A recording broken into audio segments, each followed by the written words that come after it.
오늘 본문은 창세기 5장 우리 그때 아담의 족보 했었는데 그 아담의 족보보다 훨씬 복잡하고 읽기도 어렵고 또 따분한 족보입니다. 왜냐하면 아담의 족보는 쫙 아들 하나로 쭉 연결됐지만 이건 막 반개로 가는 거야. 막 형제들이 막 나오면서 그래서 막 복잡하고 이름도 어렵고 좀 따분해 보입니다.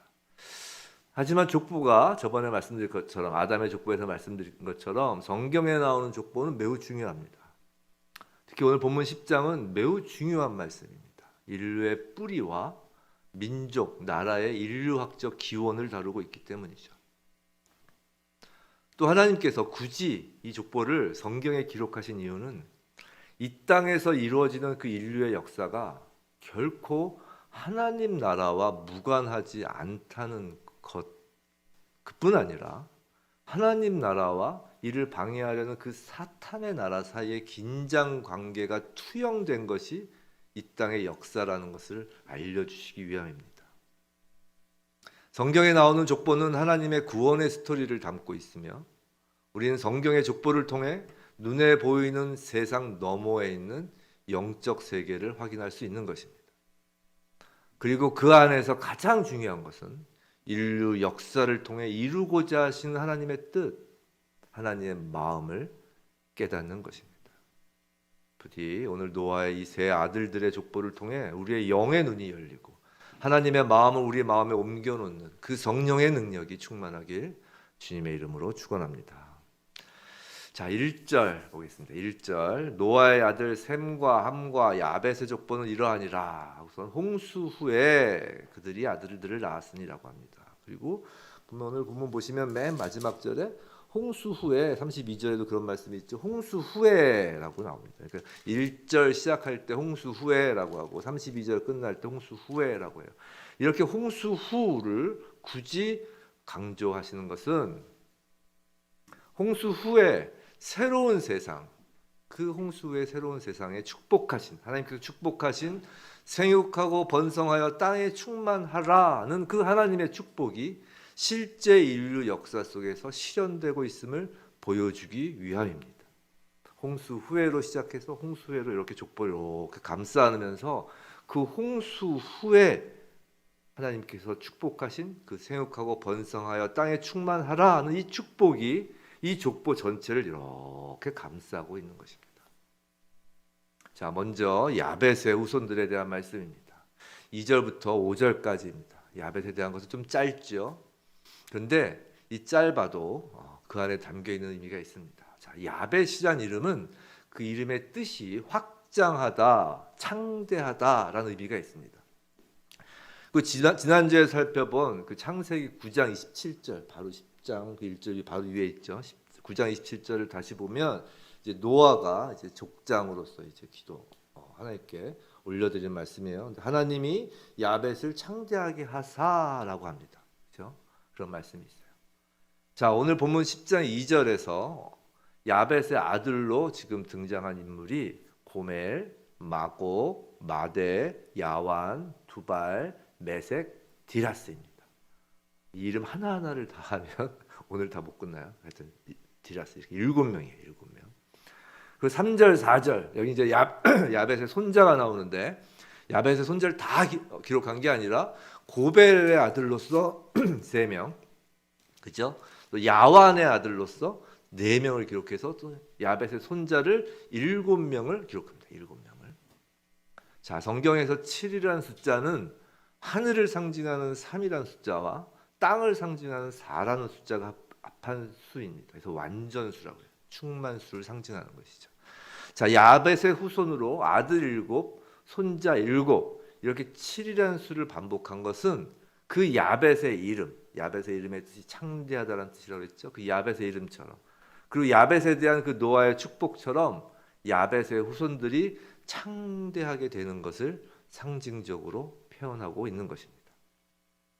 자, 5절에서 보면 야벳의 후손들은 또 바닷가의 땅에 머물렀다고 합니다. 이들은 섬과 해변의 땅들에 거주하는 해양 민족을 이룹니다.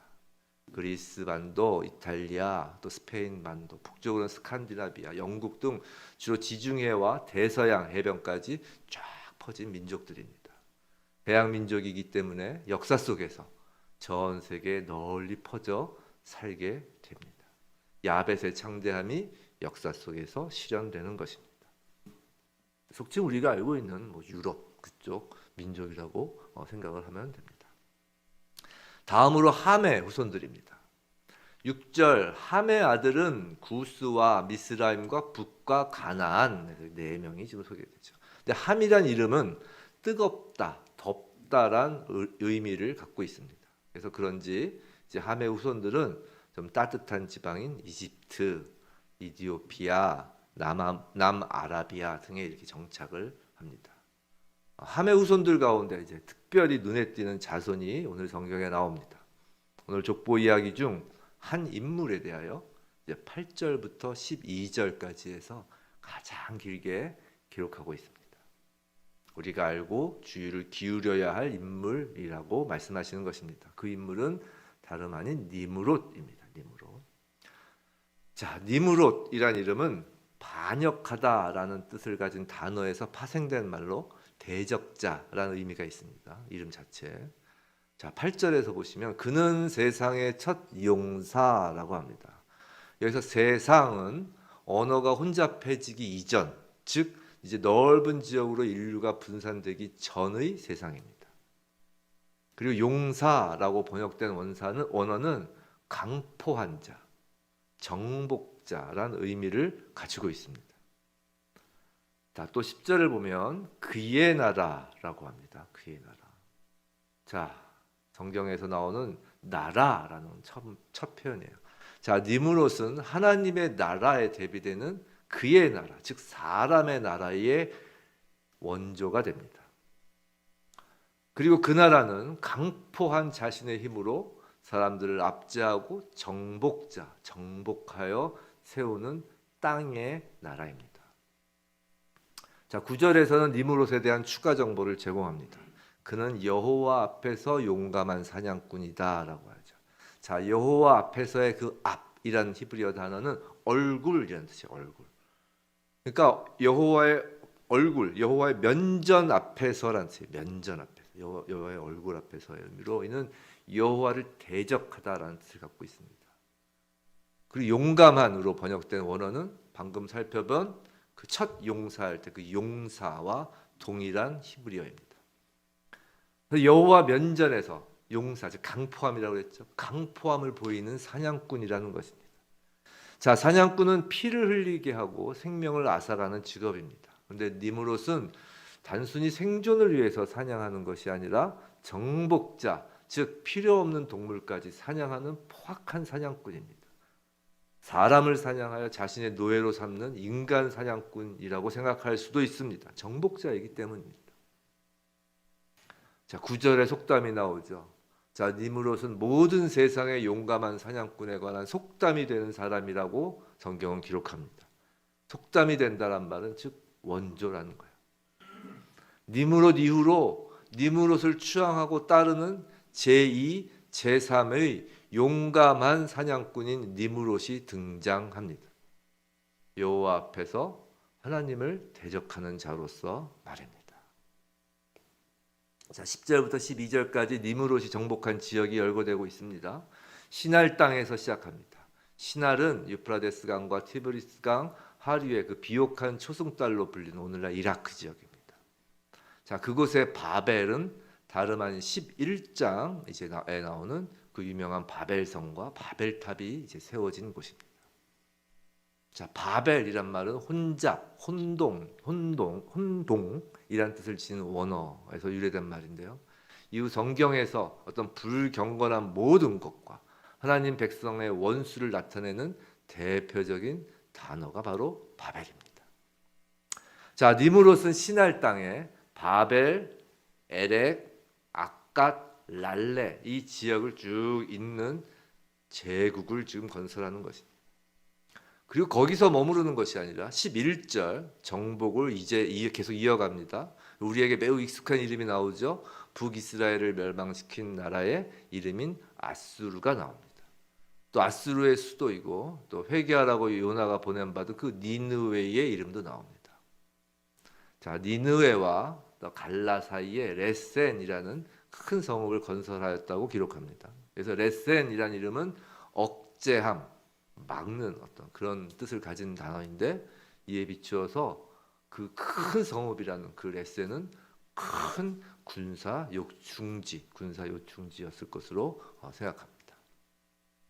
자, 결론은 니므롯은 그 용감한 사냥꾼, 첫 용사, 정복자로서 정복 전쟁을 통하여 바벨탑과 같은 대규모 건설 사업을 할 수 있을 정도의 대제국을 세운 자입니다.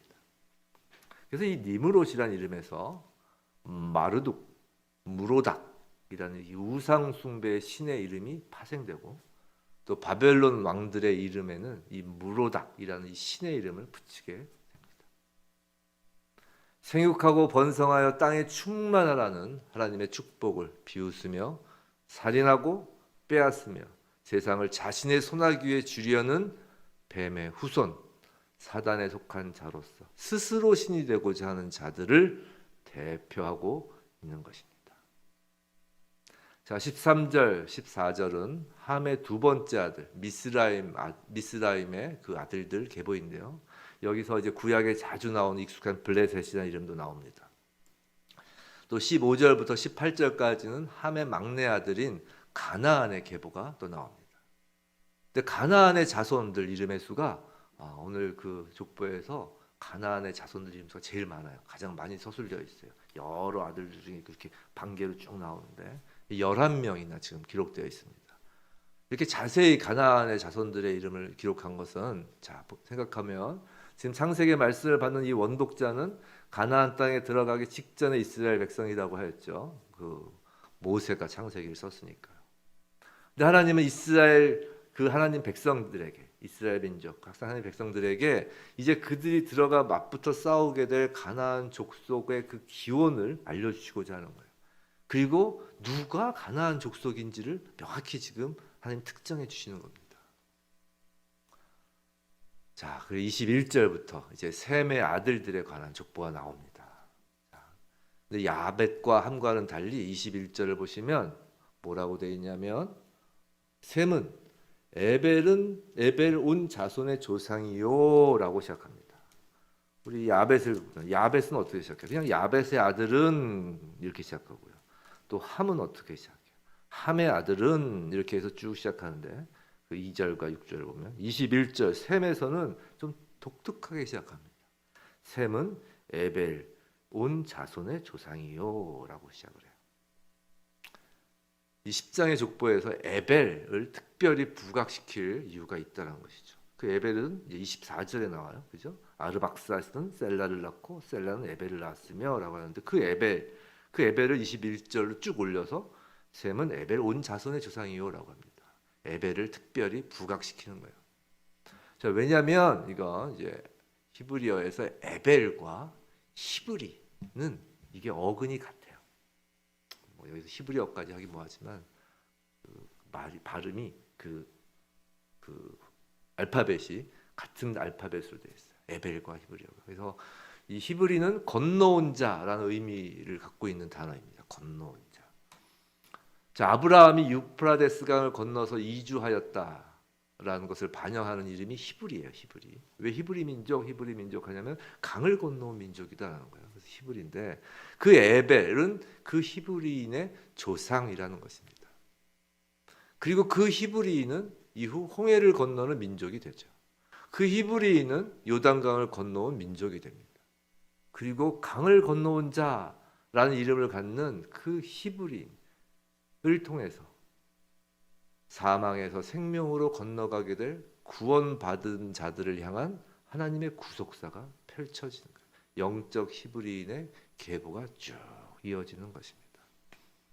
셈은 단순히 노아의 세 아들 중 한 명이 아니라 그 에벨 온 자손, 즉 하나님의 구속사에 속한 모든 자의 조상이다라는 것을 성경은 부각하고 싶은 것입니다.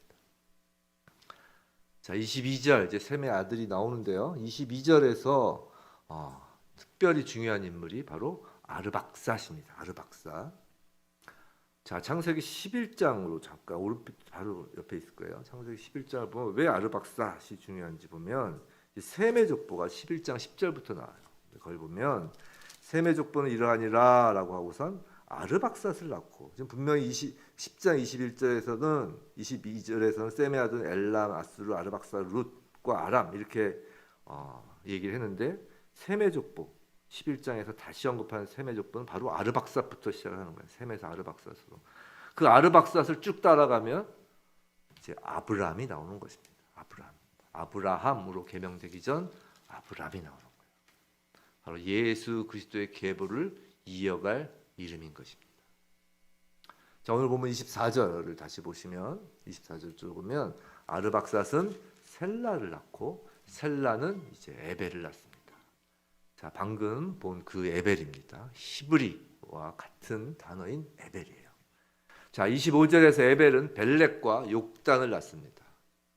근데 그 벨렉에 보면 풋노트에 성경을 보면 나눔이라고 되어 있어요. 나눔. 벨렉이란 이름 자체가 나눔이란 뜻이라는 거예요. 쪼개다, 나누다라는 뜻이에요. 그리고 그 이름처럼 25절에서 뭐라고 하나요? 벨렉이라 했으니 그때의 세상이 나뉘었음이라 라고 합니다. 즉 11장 바벨탑 사건을 통해 인류가 흩어지는 일이 바로 벨렉 때에 일어난 것이다 라고 지금 성경은 기록하고 있는 거예요. 우리 그냥 쫙 읽었었죠, 우리. 근데 이런 의미들이 이 성경 곳곳에 들어있는 것입니다. 자, 26절 이하에서는 이제 에벨의 두 아들, 지금 벨렉과 욕단이 있었죠. 두 아들 중 작은 아들인 욕단의 족보를 우선 쭉 기술합니다.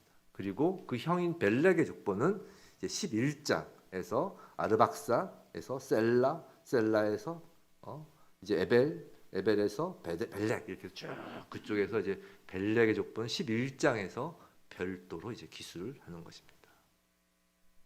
자, 우리 여기서 노아의 아들들 족보는 10장과 11장에 있는 바벨 사건, 그리고 아브라함으로 이어지는 구속의 역사를 좀 통전적으로 바라볼 수 있어야 합니다. 하나님이 왜 이렇게 기록하셨는지를 알아야 된다는 거예요.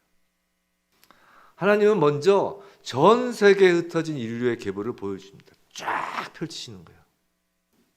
그 속에는 야벳도 있고요, 함도 있고요, 셈의 계보가 모두 담겨 있습니다. 전 인류의 계보를 쫙 펼쳐주시는 거예요. 오늘 창세기 10장에 등장한 인물의 숫자를 모두 합하면 몇 명일까요?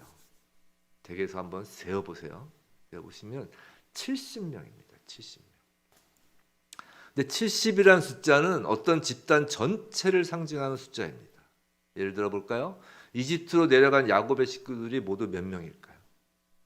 기억나세요? 70명이에요. 70명. 이스라엘 전체가 이집트로 내려갔다는 거예요. 출애굽 이후에 시내산에서 이스라엘 백성 가운데 세워진 장로의 숫자가 몇 명이죠? 70명입니다. 전 공동체를 대표하는 숫자예요. 이스라엘의 의결 기구인 사내들인 공의회의 그 인원도 70명입니다. 즉 노아의 후손들의 족보에 나타난 이 70명이라는 숫자는 전 인류를 통칭하는 숫자라는 거예요. 이것이 전 인류의 역사의 시작이라는 거예요. 근데 전 인류를 하나님은 11장에 가셔서 두 종류로 쭉 나누시는 겁니다. 바벨탑에서 시작되는 하나님을 대적하는 사람들과 아브라함으로 이어지고 계속하여 예수 그리스도 한 씨로 이어지는 하나님의 구속사에 속한 사람들로 쭉 가르시는 거예요. 아담이 선악을 알게 하는 나무의 열매를 먹은 이후에 그 죄가 들어온 세상에서는 뱀의 후손과 여인의 후손 사이에 벌어지는 그 영적 전쟁이 이제 벌어지게 될 것이다 라고 하나님이 말씀하셨다고 했어요. 그것이 인류의 역사이다 라고 말씀하셨다고 했습니다. 그리고 지금 원역사를 마무리하며 하나님은 인류 전체라는 커다란 그림을 펼치시고 그 안에서 벌어지는 그 뱀의 후손과 여인의 후손의 모습을 보여주시는 것입니다. 창세기 10장과 11장은 시간적 순서에 따라 기록한 것이 아니라 전체를 보여주시고 그 가운데서 가장 중요한 인류의 두 물줄기를 기록하여 보여주시면서 성도로 하여금 성경적인 세계관, 성경적인 역사관을 갖게 하려고 하시는 것입니다. 자, 그런데 이런 역사관, 세계관보다 더 중요한 게 있습니다.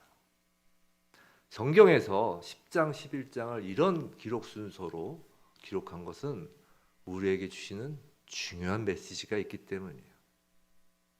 우리는 보통 11장의 바벨탑 사건을 보면서, 바벨탑 사건 워낙 유명하잖아요. 뭐 어린이 때부터 뭐 동화, 뭐 영화, 바벨탑 사건을 보면서 보통 하나님이 주신 무지개 언약을 믿지 않고 사람의 이름을 내며 흩어짐을 면하기 위하여 탑을 쌓는 그 인간의 죄만을 생각합니다. 그리고 하나님께서 그 죄에 대한 벌로서 언어를 혼잡하게 하시고 사람을 흩으셨다고만 알고 있습니다. 분명 그건 사실입니다. 그런데 하나님은 그것보다 하나님의 축복과 하나님의 섭리를 우리가 먼저 주목하기를 원하시는 것입니다. 10장에서 먼저 하나님의 축복이 투영된 인류의 역사를 알기 원하시는 것입니다. 하나님은 사람들이 하나님의 축복 아래 거하기를 원하십니다.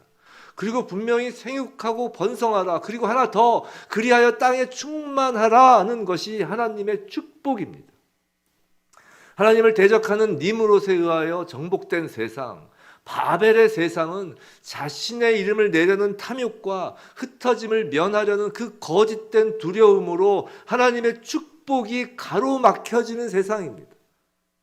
그럼에도 불구하고 선하신 하나님은 그 가로막힘을 뚫고 하나님의 축복의 섭리를 멈추지 아니하시며 죄에 빠진 인간의 입장에선 벌로 생각하는 방법으로 사람을 흩으시는 것입니다. 야벳, 함, 셋 이렇게 세 형제의 후손들에 대한 기록은 우리 5절, 20절, 31절 한번 보세요. 5절, 20절, 31절. 각 세 형제의 후손에 대한 기록 마무리가 이렇게 되고 있습니다. 각기 언어와 종족과 나라대로입니다. 각기 언어와 종족과 나라대로, 민족대로, 이것은 죄에 속한 사람에겐 이것이 버릴 수 있지만 하나님에게 속한 자들에겐 이건 축복이라는 것입니다. 그래서 10장을 먼저 말씀하시는 거예요. 생각해 보세요.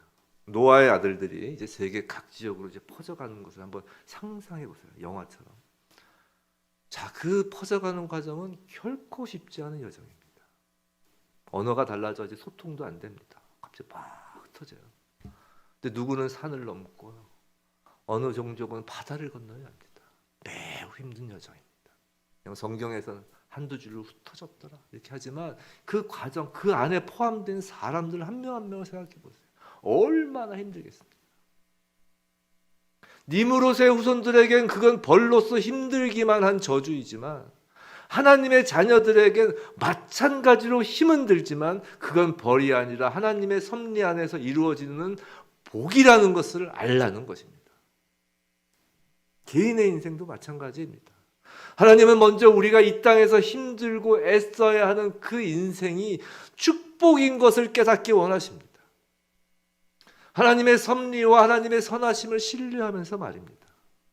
예수 그리스도의 십자가와 부활로 니므롯의 노예 신분에서 벗어난 우리는 이제 예수를 믿은 후에도 여전히 이 땅에서 겪는 어려움에 대한 관점이 바뀌어야 하는 것입니다.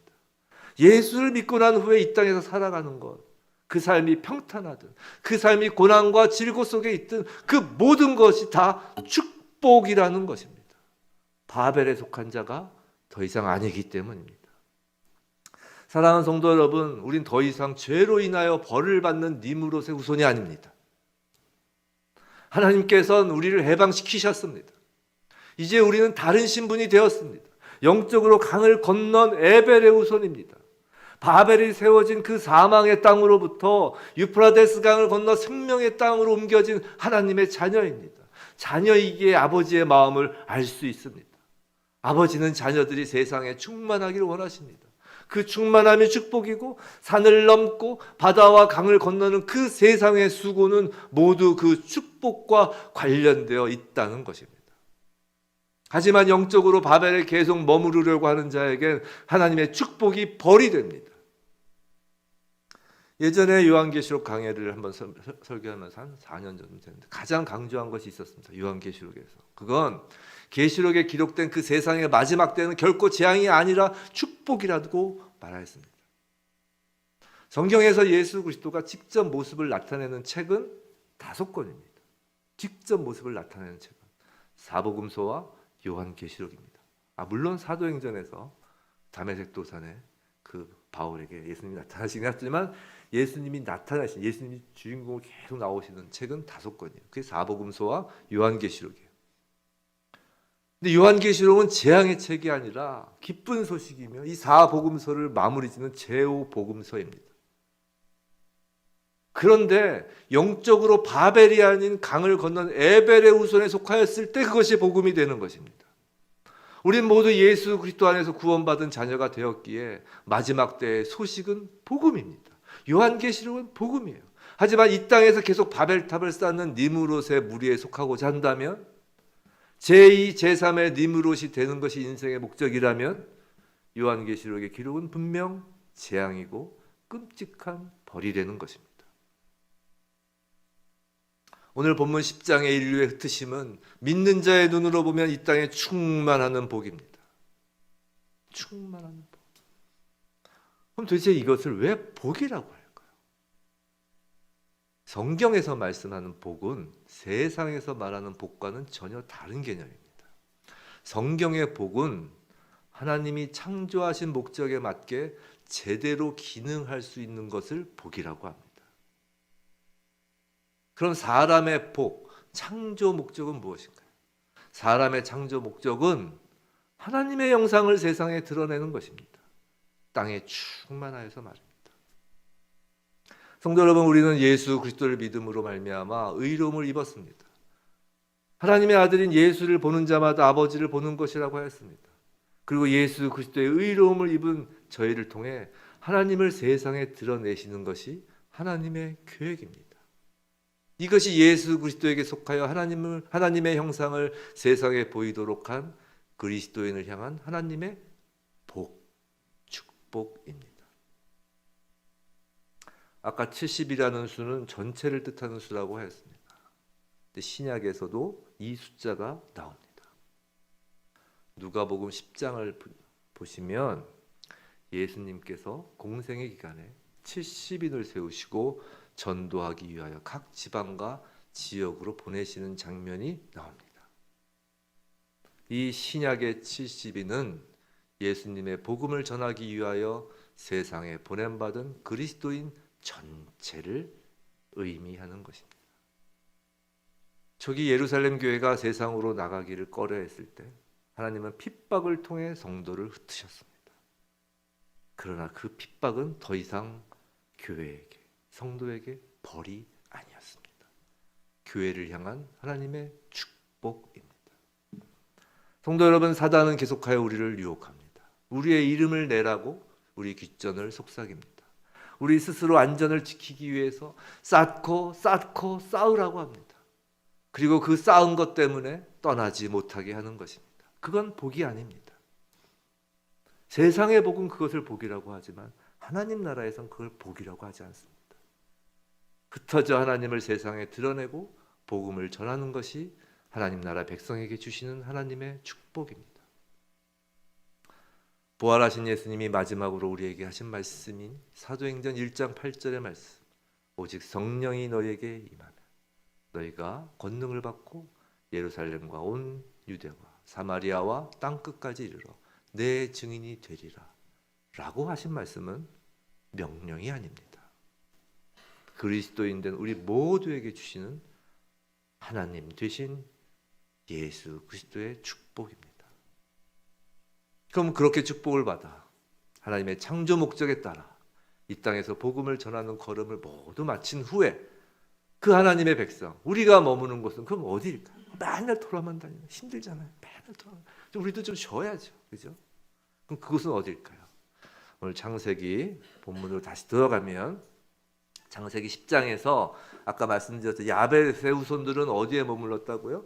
바닷가의 땅에 머물렀어요. 그럼 함의 후손들은, 그 이후에 나오는 함의 후손들은 아주 매우 구체적으로 그들이 사는 땅의 경계가 쫙 아까 기록되었습니다.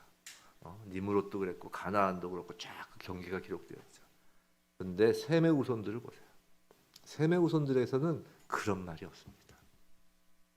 단지 에벨의 후손 가운데 욕단의 아들들 족보가 10장에서 나오는데 욕단의 아들들이 거주하였다는 것만 나오는데 한번 30절 한번 보시겠습니다. 30절 한번 읽어보실래요? 시작. 그들이 거주하는 곳은 메사에서부터 스발로 가는 길의 동쪽 산이었더라. 애매하죠? 가는 길의 동쪽 산이라는 거예요. 메사가 어디냐면 아라비아 반도의 서북 쪽에 위치한 곳입니다. 우리 머릿속에 한번 그림을 그려보세요. 지금 사우디아라비아가 있는 곳이죠. 사우디아라비아 어딘지 아시죠? 그 바로 위가 이제 이스라엘이고 이집트에서 홍해 건너면 바로 사우디아라비아 쪽이죠. 그 아라비아 반도 서북 쪽에 위치한 곳이에요. 메사는. 그럼 스발은 어디냐면 동남쪽에 위치하고 있어요. 메사에서 스발로 가는 길의 동쪽 산이 어디일까요? 적어도 그 민족이 창자할 수 있는 조건의 그 바닷가 땅은 아닙니다. 또 경계로 영역 표시를 할 수 있는 그 니므롯과 가나안의 그 넓은 땅과 같지도 않습니다. 그냥 가는 길에 놓인 산이라고 합니다. 그게 전부입니다. 산은 구약에서 하나님의 임재 장소를 상징합니다. 메사에서 스발로 가는 길에 신의 산이 존재한다면 그건 단지 우연일까요? 하나님은 하나님의 자녀들이 온 세상 민족을 향해 복음을 들고 퍼져나가는 그 축복을 누리며 마지막 때에 그 축복의 클라이막스로 하나님의 산에 모두 함께 거하길 원하시는 것입니다. 그것이 하나님의 섭리이며 우리를 향한 신실하신 하나님의 계획입니다. 부디 저와 여러분 모두 예수 그리스도에 속한 자로서 영적으로 셈의 후손, 에벨의 후손, 아브라함의 후손이기에 바벨에 갇힌 자가 아니라 하나님의 흩으심의 축복 아래 우리의 발길이 닿는 곳 어디든지, 정말 어디든지 복음을 전하는 교회, 성도되게, 그래서 우리의 영원한 거주지인 하나님께서 계신 그 산에 도달하게 되길 주님의 이름으로 축원합니다.